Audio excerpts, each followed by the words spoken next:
Malu juga kita, bangsa yang besar ini terkenal di dunia, tapi masih banyak desa tertinggal. Malu kita Pak Dirjen kalau kita bicara hebat-hebat Indonesia, presiden kita presidensi G20, tapi ternyata masih ada desa tidak tertinggal. Malu juga ya, kalau tadi ada desa tertinggal kita malu, tapi kalau masih ada daerah tertinggal di Indonesia ini, itu memalukan. Di mana-mana sekarang kita hebat, Pak Presiden selalu bilang investasi luar biasa Indonesia ini, tapi daerah tinggal tertinggal. Sulawesi Tengah ada 76 triliun investasi yang masuk tahun 2022, tapi daerah tertinggal masih ada. Malu kita Pak, jalan tol di mana-mana hebat sekali kita ini Indonesia, tapi masih ada kementerian daerah tertinggal. Ini sebenarnya malu ya. Malu bangsa kita ini. Orang bilang kementerian ini adalah kementerian yang berdarah-darah. Kenapa berdarah-darah? Otaknya karena pikirannya terlalu banyak, tapi tenaganya terlalu kecil. Terima kasih sudah klik video ini. Jangan lupa tekan tombol subscribe untuk bergabung. Dalam hitungan saya persilahkan kalian untuk tekan tombol subscribe. 10, 3, 2, 1. Saya ucapkan selamat bergabung dalam channel ini. Saya melihat capaian kinerja 2022, kemudian 2023. Saya kemarin juga mempertanyakan kepada Pak Sekjen, Pak, soal desa tertinggal dan sangat tertinggal. Saya pertanyakan ke Pak Sekjen kemarin, tapi karena ini ada Pak Dirjen Desa dan Perdesaan, saya ingin kembali mengulang pertanyaan saya Pak Dirjen untuk mempertajam ini. Kira-kira ada enggak roadmap kita yang bisa kami lihat, kira-kira sampai tahun berapa desa tertinggal di Indonesia ini bisa tuntas? Tidak ada lagi desa tertinggal di Indonesia ini. Malu juga kita, bangsa yang besar ini terkenal di dunia, tapi masih banyak desa tertinggal. Ini kan salah satu bentuk ketidakadilan pembangunan. Ada desa yang sudah luar biasa maju, tapi masih ada desa yang tertinggal. Nah, kira-kira roadmap dari kementerian ini bagaimana, kira-kira kapan ya desa tertinggal itu bisa kita entaskan di bumi Indonesia, sehingga semua desa minimal lah menjadi desa yang berkembang ya. Tapi jangan ada lagi yang desa tertinggal. Malu kita Pak Dirjen kalau kita bicara hebat-hebat Indonesia, presiden kita presidensi G20, tapi ternyata masih ada desa tidak tertinggal tuh. Saya juga heran ini desa tertinggal bukan baru sekarang, udah lama Pak, tidak selesai-selesai. Apa kira-kira persoalannya ini? Semua kementerian bekerja untuk ini. Kayak kemarin saya bilang sama Pak Sekjen, kalau saya orang di kementerian PDT ini, udahlah, jangan terlalu banyak bikin kegiatan, fokus dulu ini. Dalam 5 tahun ini bisa selesai, tidak ada desa tertinggal di Indonesia, saya angkat jempol buat kementerian ini. Tapi sebanyak apapun kegiatan yang kita lakukan, kalau desa tertinggal ini setiap tahun masih ada, bilang apa orang Pak? Berarti tidak ada yang kita buat. Ini saran saya sangat apresiasi banyak sekali kegiatan dari direktorat ini yang alhamdulillah sudah sangat menyentuh desa. Saya hanya tergelitik saya soal ini Pak, kapan nih selesai persoalan desa tertinggal di Indonesia? Kasihan desa-desa kita. Dan desa-desa ini secara kasat mata sebetulnya tidak terlalu susah mengentaskan mereka. Infrastruktur yang sangat tertinggal ya. Pendidikan, kesehatan, air bersih ya. Kan ini masalah-masalahnya ini. Banyaknya kasus stunting ya. Persoalan-persoalan kesehatan kan persoalan di sini.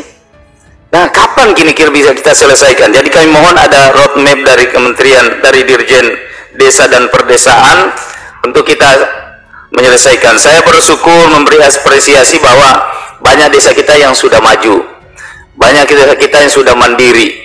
Tapi saya tidak bicara di situ, tapi saya bicara bagaimana cara kita. Fokus ke depan ini masih ada di masa kita ini masih ada 2 tahun anggaran 2022-2023, setidaknya Pak Dirjen ada berkurang 50%. Kami di Sulawesi Tengah itu masih ada kurang lebih sekitar 26 desa yang sangat tertinggal. Ini dibutuhkan, memang ini bukan kerja Kementerian PDT semata, tapi butuh sinergitas semua, dan leading sektor adalah Kementerian Desa, saya kira. Saya kemarin teman-teman protes, sebenarnya Kementerian Desa tertinggal ini tidak ada yang ngurusin ini Pak. Kalau lihat nomenklatur kementerian ini, tidak ada yang diurusin kementerian ini, kan daerah tertinggal. Harusnya yang disebut Kementerian Desa Tertinggal, jangan Kementerian Daerah Tertinggal. Terlalu besar Pak untuk kementerian yang anggaran yang kecil ini mau ngurusin daerah tertinggal. Harusnya desa tertinggal yang diurusin tuh. Nah, itu yang pertama. Yang kedua, dari Pak Dirjen Transmigrasi, ya. Saya kira Dirjen Transmigrasi, saya sependapat tadi dengan Pak siapa yang bertanya di awal, sahabat saya. Transmigrasi ini Pak, banyak sekali yang baru kita tempatkan dah. Saya kira kalau transmigrasi yang sudah lama-lama di masa kolonial dan sebagainya, ini sudah banyak yang mandiri Pak. Kalaupun infrastrukturnya tidak tersedia, saya kira kementerian ini juga perlu ada mekanisme MOU dengan pemerintah daerah, ada jangka waktu pembinaan. Kementerian ini ada jangka waktu pembinaan sehingga tidak selalu disalahkan oleh kementerian. Masa ada transmigrasi 20 tahun masih menjadi tugas kementerian tuh. Tapi ada transmigrasi yang baru penempatan yang sampai saat ini belum bisa mandiri. Salah satu persoalannya misalnya kemarin Pak Irjen saya sampaikan soal status tanah mereka. Saya kasih contoh Pak, mohon dicatat nanti diperiksa, dicek-cek di lapangan. Untuk Pak Dirjen Transmigrasi, ada coba dicek transmigrasi di Kabupaten Morowali. Masih di zaman saya dulu penempatan, itu belum, itu setengah mati mereka Pak. Transmigrasi unit UPT Buleleng, unit Bahoea, unit Wosu, dan unit Umpanga ini. Ini masih banyak persoalan tanah, apalagi infrastruktur dan sebagainya. Kemudian ada lagi satu Pak, transmigrasi unit Putih Jaya di Kabupaten Morowali. Ini paling susah Pak, berada di kontrak karya PT Vale. Sampai hari ini Pak, kepala desa itu bolak-balik kemarin, nanti saya bilang nanti saya ketemu Pak Dirjen, saya sampaikan mereka cari peta transmigrasi tidak pernah ditemukan sampai hari ini. Ini tumpang tindih dengan lahan area kontrak karya PT Vale, kontrak karya nikel Pak. Kasihan ini mereka, nggak jelas. Jadi mereka akan sampaikan kepada saya kemarin, Pak desanya minta kalau bisa peta transmigrasi itu mereka cari Pak, tapi sudah berkali-kali ke kementerian tidak dapat Pak. Saya kira itu Pak Dirjen Transmigrasi itu. Kemudian selanjutnya Pak Dirjen Pengembangan Ekonomi dan Investasi, ya. Saya lihat Pak di paparan ini ada kegiatan-kegiatan yang 2022 sisa anggarannya masih sangat besar, ya. Ini terjadi di daerah contoh Direktorat Pengembangan Produk Unggulan. Apa sih masalahnya Pak? Masih banyak sekali anggaran. Orang setengah mati cari anggaran, ini nggak bisa diselesaikan, padahal banyak sekali orang butuh anggaran. Ini apa masalahnya ini? Coba dijelaskan deh.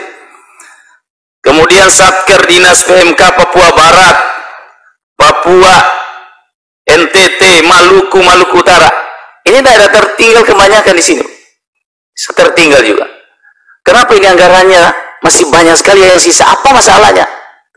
Ini mohon dijelaskan Pak, supaya kita bisa tahu kendalanya sehingga 2023 ke depan kita bisa antisipasi sehingga tidak terjadi. Ini menjadi perhatian khusus menurut saya. Kemudian yang terakhir, dari Direktorat Percepatan Pembangunan Daerah Tertinggal. Nah, ini sesuai dengan nomenklatur kementerian ini, saya lihat Pak, penyusunan di anggaran 2023 ada penyusunan dokumen perencanaan dan kebijakan pembangunan daerah tertinggal. Direncanakan volumenya 3 rekomendasi kegiatan. Saya ingin mendapatkan gambarannya saja Pak. Daerah tertinggal di Indonesia ini ada berapa lagi? Apa yang harus kita lakukan sehingga kita bisa mendorong bersama-sama Pak?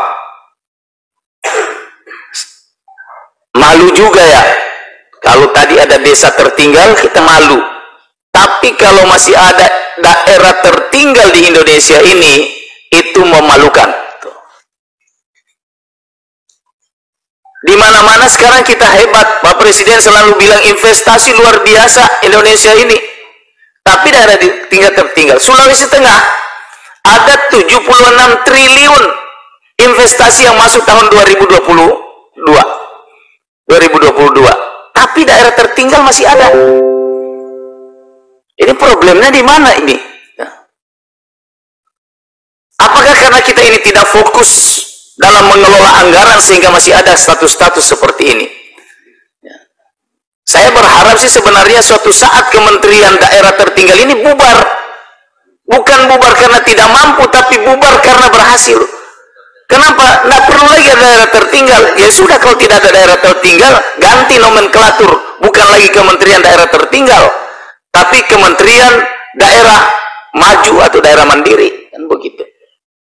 Lalu kita Pak, jalan tol di mana-mana hebat sekali kita ini Indonesia, tapi masih ada Kementerian Daerah Tertinggal. Ini sebenarnya malu. Ya. Malu bangsa kita ini. Nah, kami di Komisi 5 ini ada mitra Kementerian Perhubungan, ada mitra Kementerian PUPR yang bisa mensupport supaya daerah tertinggal itu segera antas dari bumi Indonesia.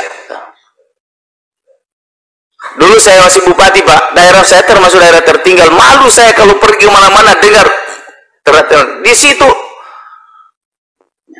Kalau misalnya saya berhenti jadi bupati, tidak tertinggal lagi daerah saya.